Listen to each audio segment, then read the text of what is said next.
Okay, so your diagonal forward line is going to fall around the face, okay? We definitely want it to, we have to use almost this as our guide, because this is where they're gonna say they want it to be the longest, okay?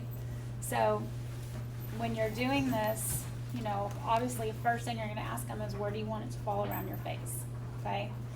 Typically we're gonna follow the jawline, okay? So we're gonna, you know, head towards that chin, and that's pretty much almost always from the occipital bone straight down into the chin.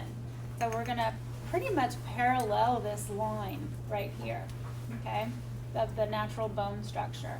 Some of the real pretty stacked ones that you see, like Vidal Sassoon, I mean, it is just so symmetrical, so precision cut. And it's following the bone structure that really accentuates that chin or that jawline, something like that. Now you can do this longer, you can do it shorter. But it's just basically getting that diagonal line to go forward. And this is pretty much what we call our swing bobs, okay? You can stack this in the back, you can layer it, you can leave it longer, you can do it asymmetrically where this side is short and it wraps around to longer. So, you know, it doesn't really matter. It's just, I'm still gonna do this at a 0 degree elevation. This one you can see is a little stacked. It has some graduation in here, but the haircut I'm gonna do is just basically bringing it at a 0 and cutting that diagonal line, okay? The only difference is when you're not gonna cut a horizontal line, you're gonna cut a diagonal forward line. So you really are cutting parallel to your parting right here in that inverted V line. And you're gonna cut it to a point. Okay, then when you get to the sides in the front, you're bringing it down, but you're curving that hair around here and following your guide here. Okay, so we're not going to keep going this way and traveling. We're going to start bringing it back and over directing that hair in the front. Okay, okay, so all right, so 0 degree elevation. So I am gonna make sure I know where the center of my person's head is. I can see already I have some length. I'm gonna try to keep as much length as possible. So I'm not gonna do this extremely drastic. I'm just going to probably take about 4 inches off the back. Okay, that way I can definitely see my diagonal forward, but I don't wanna butcher my hair at the same time. All right, so when I'm doing this, I am gonna probably do it with my comb on the neckline. So I don't wanna elevate this hair at all. So when you stick your whole hand under here and start to lift that up, I'm actually elevating this hair about 2 or 3 inches at a 90 degree angle. So when I lay it back down, I'm gonna lose all of that length anyway and have to go back and cut it again. So I find sometimes it's just better to put your comb right on the neckline and cut it directly on the neckline. So that's what I'm gonna do. And then as long as your shears are parallel, I mean your comb is parallel to your parting line, and you've worked really hard to get this a good clean line in that same symmetry and it's going in the same direction, then you can just cut using really this as your guide and your comb is running parallel to it. So you don't have to work super hard at imagining where you're going.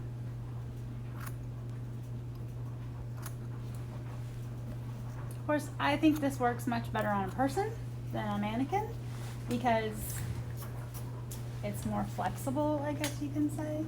And I'm still going to check that my ends are symmetrical, that they're either falling on the same place of her neckline or her shoulders or something. I'm looking for some sort of reference point that I can say, okay, it's falling exactly at the same place. The other thing you can do, and I've done this before, is if all else fails, time yourself. Try to slide down, go 1, 2, 3, 4, 5, 6. See if they fall at the same time. You know, and worst case scenario, we're eyeballing it. So we can refine it later when it's all blow dried. You're gonna have to completely blow dry this out, round brush it really good. You might even flat iron it, then go back in and texturize it. All right, so as I work my way up, I'm still going to take my same exact parting, run it parallel, make sure I'm going to the same place so I can check based on where the ears are, that, you know, that I'm cutting symmetrically. Everybody knows what I mean when I say cutting symmetrically, right? Okay. So I want this to be the exact same point on both sides of the head, okay?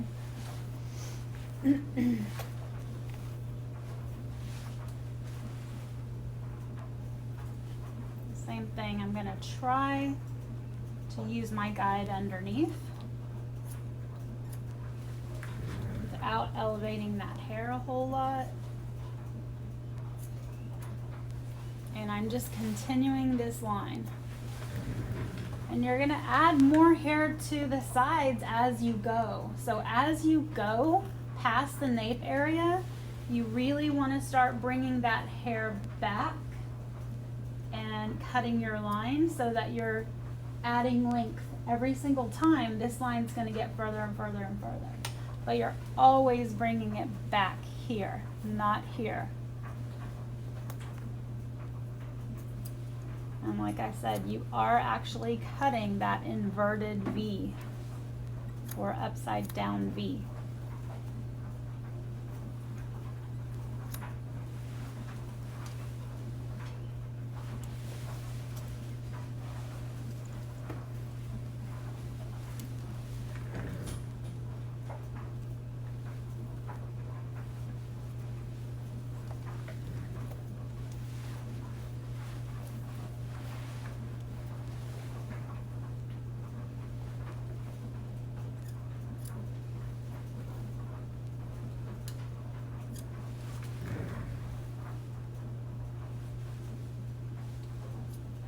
I want to encourage you to really, as you get on the sides, don't go to the sides, stay in the back and really pull that edge back.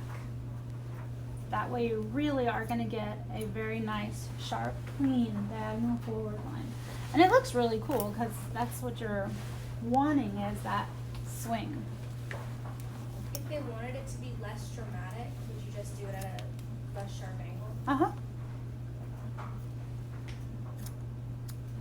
Yes, the problem that I find with that, and yeah, I could keep pulling this way over here and add a whole nother inch here if I wanted to. You know, so yeah, it all depends on how drastically they want that. But what I find is if you do try to keep going this way, you're gonna lose your swing. It's gonna end up that you're getting horizontal around the face. It's really hard to visually do it all this way and then go to the other side and do it all that, you know, and because you're going backwards now. So I find that it's better to always bring it back to, it is traveling a little bit, our guide, because we're moving this way, we're moving out, but we're still sitting in a stationary position. Does that make sense? Yeah. Okay. Okay, so yes. And I think you're gonna see that it's not really super duper disconnected or a drastic, or all that drastic really. Okay.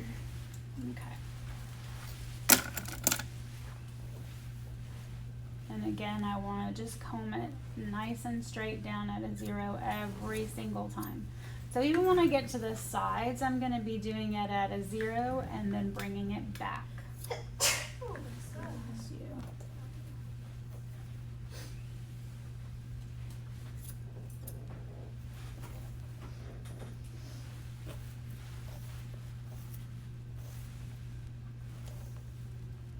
And of course, I did mine shorter than I really wanted to, but I just want to be able to show you a definite swing.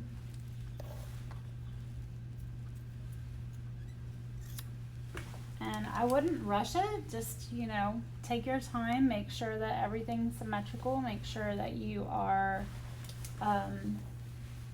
combing several times before you cut it.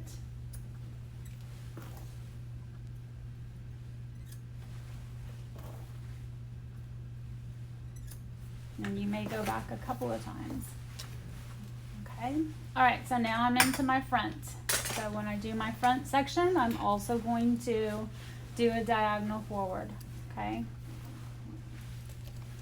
I am going to work symmetrically, so I'm going to take this on both sides at the same spot by the ear or the forehead or the eye or whatever my reference point is, so that I know I'm cutting that same hair at the same length.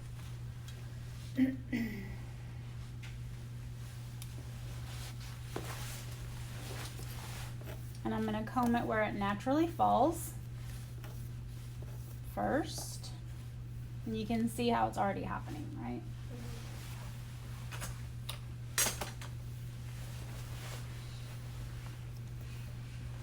Okay. And then, like I said, I'm going back to my center.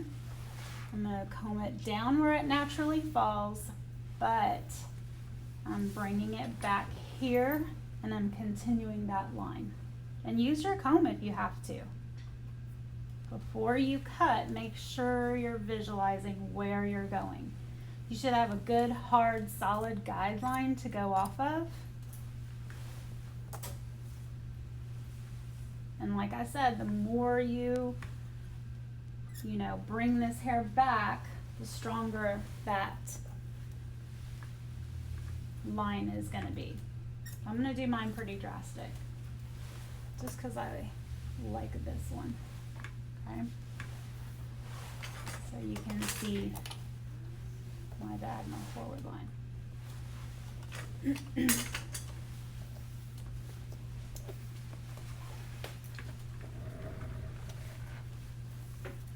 And make sure when you cut this that you are in fact at the back in the center. Otherwise it's going to be shorter on one side.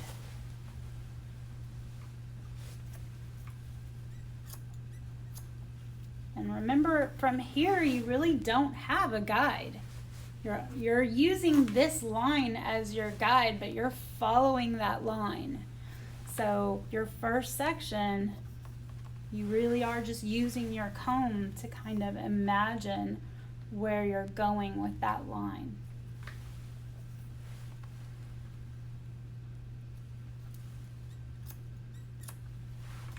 Okay. Then the same thing like I do my zeros. I'm going to bring it forward before I cut anything else. And I'm going to make sure that these end points are symmetrical. They're a little bit off, so all I'm going to do is cut my shortest one, my longest one to match.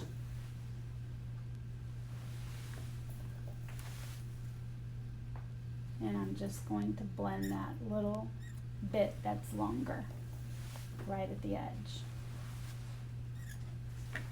Okay, so now I know my front is symmetrical, my diagonal lines are symmetrical, so I can let the rest down. Now she has a lot of bangs, so I'm going to go ahead and probably not have very much left to cut. So unless you are cutting this asymmetrically, where this side's going to be short and it's going to wrap around and get longer, then always part it in the center.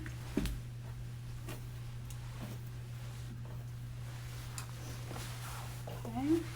And then again, I'm gonna comb it where it naturally falls.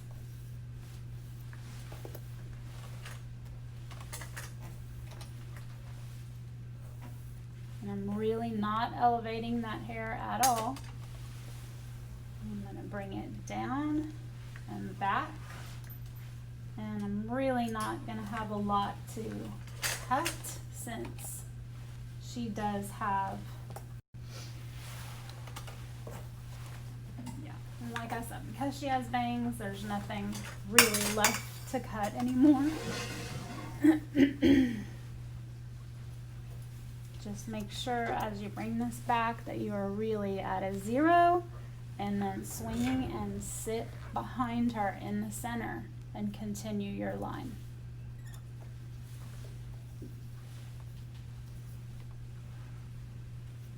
So if I pull this back and it's not where it naturally falls, let's say I get crazy and I start pulling this back this way and then cutting it, what's going to happen? You're gonna lose that. Yeah, I'm going to lose all my diagonal forward line. Okay, so make sure it's down at a 0 where it naturally falls, and you are bringing it way back to the center and cutting that line. Okay, and that's it for this diagonal forward. Okay, again, this is pretty drastic, but I wanted to leave it longer in front and I really wanted to see it swing forward. I would texturize the hell out of this and stack it up a little bit more and make it real funky myself, but I think that's pretty good. You would always, like I said, go back, style it out, flat iron it, everything, and then start texturizing. So we texturize this since it's heavier. Have fun!